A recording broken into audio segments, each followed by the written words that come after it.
Assalamualaikum warahmatullahi wabarakatuh.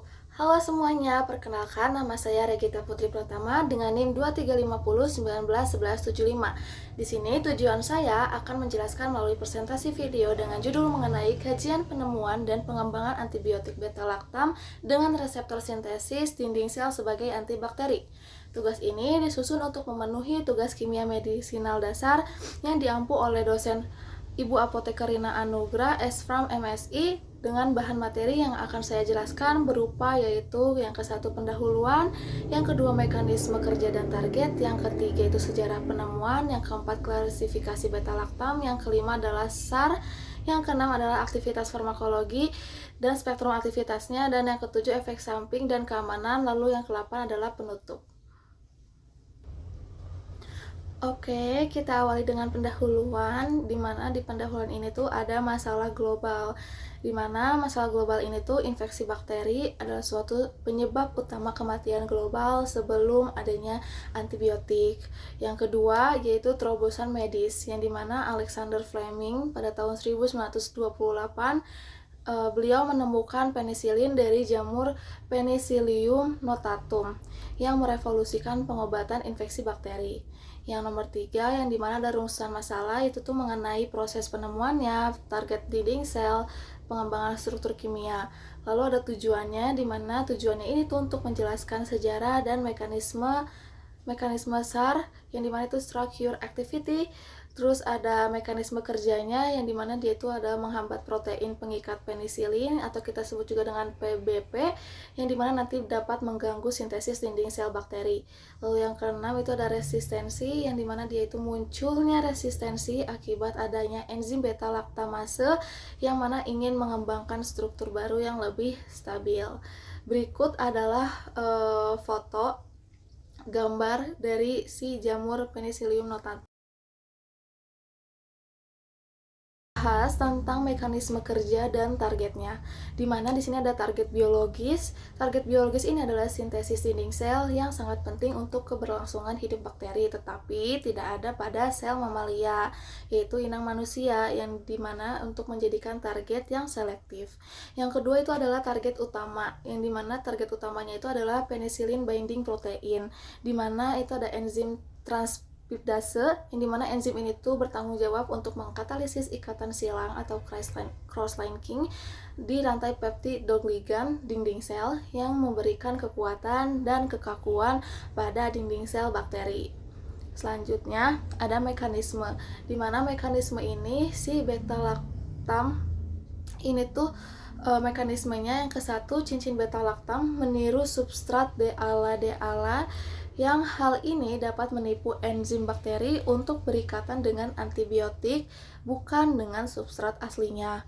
Yang kedua, di mana berikatan irreversible dengan PBP. Nanti antibiotik ini tuh berikatan secara kovalen dan menetap secara irreversible pada penicillin binding protein. Ini tuh termasuk enzim transpeptidase. Hal ini tuh menyebabkan inaktivasi enzim yang krusial untuk pembentukan dinding sel. Yang ketiga itu adalah menghambat sintesis dinding sel sehingga bakterinya itu lisis atau pecah. Nah, proses ini tuh nanti menginaktivasi PPP, menghentikan pembentukan ikatan silang cross-linking di peptid dog ligand, yang dimana itu dapat melemahkan struktur dinding sel bakteri.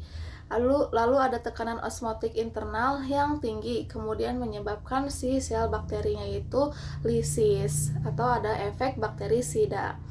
Lalu untuk keunggulannya itu adalah selektif terhadap bakteri, di mana sel mamalia itu tidak memiliki dinding sel peptid dog ligand.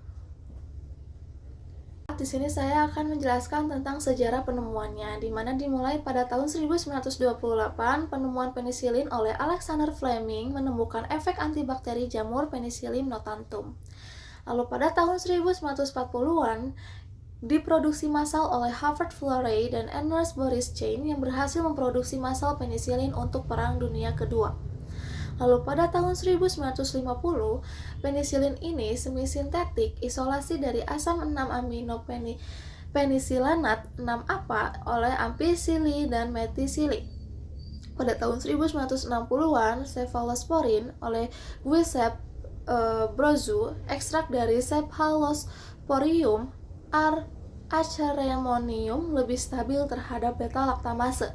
Lalu pada tahun 1970-an hingga sekarang, pengembangan berbagai generasi cephalosporin, penemuan carbapenem, monobactam, dan inhibitor beta-laktamase. Ini saya akan membahas tentang klasifikasi dari beta-laktam.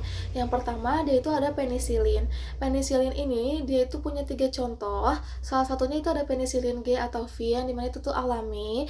Yang kedua, dia itu ada metisilin, yang dimana itu tahan terhadap penisilinase. Lalu ada ampicillin dan amoxicillin, dia itu spektrumnya luas. Lalu yang kedua, dia itu ada cephalosporin, dimana cephalosporin ini punya generasi dari yang ke-1 hingga ke-5.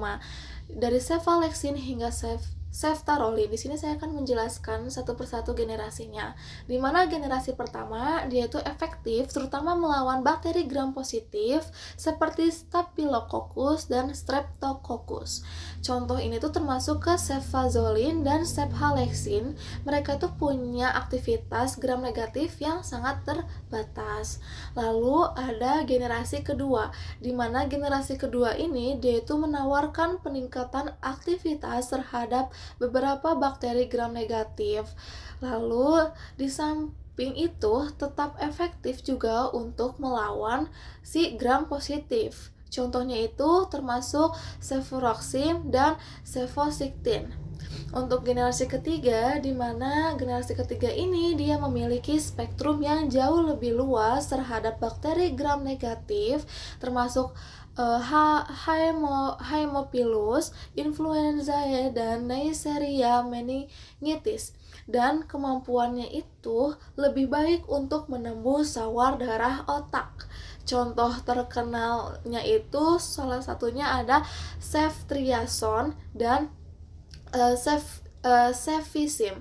Lalu ada generasi keempat, di mana generasi keempat ini memiliki spektrum aktivitas yang lebih luas lagi, mencakup gram positif sama gram negatif, serta punya stabilitas yang lebih besar terhadap beta-laktamase, yaitu enzim yang meresistensi bakteri. Contoh utama obatnya itu adalah cefepime. Lalu ada generasi kelima, di mana generasi ini tuh adalah generasi terbaru dan penting karena generasi kelima ini tuh punya aktivitas yang unik terhadap methicillin resistant Staphylococcus aureus atau kita sebut dengan MRSA, bakteri yang resisten terhadap banyak antibiotik lain. Contohnya itu termasuk ke ceftarolin. Lalu kita bahas ke spektrum yang semakin luas yang kedua, yaitu ada carbapenem. Carbapenem itu contohnya ada imipenem, ada meropenem, dan ertapenem. Yang kedua ada spektrum yang sangat luas, sangat stabil dibandingkan dengan beta-laktamase. Selanjutnya kita bahas tentang golongan monobactam. Golongan monobactam itu contohnya ada Astreonam yang dia tuh hanya aktif di gram negatif aerob saja. Lalu ada golongan inhibitor beta-laktamase, di mana dia itu ada contohnya kayak ada asam clavulanat, sulbactam, tazobactam dikombinasi dengan beta-laktam untuk atasi resistensi. Selanjutnya pada slide ini saya akan menjelaskan tentang hubungan struktur aktivitas atau kita singkat dengan SAR, di mana cincin beta-laktam ini contohnya kayak penisilin G, dia itu wajib ada untuk suatu aktivitas, dia itu meniru substrat D-ala. Lalu jika cincin si beta-laktam ini terbuka, maka si aktivitasnya itu akan hilang. Lalu yang kedua itu ada gugus karboksil atau C3, yang dimana dia tuh tetap bebas, terus punya interaksi ionik dengan PBP, penting untuk di afinitas. Lalu yang ketiga itu ada sistem cincin bisiklik, yang dimana dia itu dapat meningkatkan reaktivitas sebagai stabilitas enzim, terus adanya tekanan pada cincin dapat asilasi enzim. Lalu ada rantai samping yaitu R, di mana dia itu menentukan spektrum aktivitas gugus polar yang dapat memenetrasikan garam, lalu dapat modifikasi bisa meningkatkan stabilitas dan potensi. Foto di atas merupakan contoh dari gambar struktur. Di sini saya akan membahas tentang aktivitas farmakologi. Yang pertama itu ada farmakodinamika, yang dimana dia itu bakterisida yang bergantung pada waktu, bukan dari konsentrasi puncaknya. Lalu ada target konsentrasi, yang dimana di atas MIC selama 40-70% interval dosis. MIC penisilin G versus Streptococcus senilai 0,01 sampai 0,03 mikrogram per mili.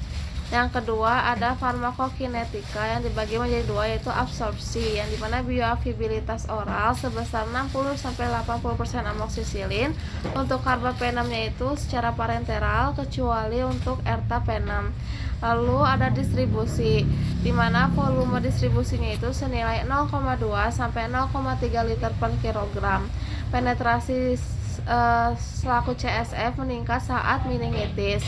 Untuk eliminasinya yang ketiga yaitu di ginjal dengan sekresi melalui tubular aktif.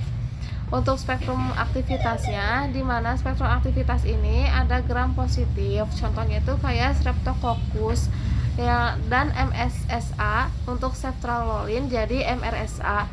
Lalu ada gram negatif, yang dimana itu contohnya E. coli, H. influenza, dan P. aeruginosa. Lalu yang ketiga itu ada anaerob, yaitu Clostridium dan Bacillus fragilis. Di sini saya akan menjelaskan tentang efek samping dan keamanannya. Di mana efek samping ini ada dibagi dua, ada umum dan spesifik. Dimana kalau misalnya efek samping umum itu ada gangguan pencernaan kayak diare, mual, lalu ada reaksi lokal seperti nyeri di tempat suntikan.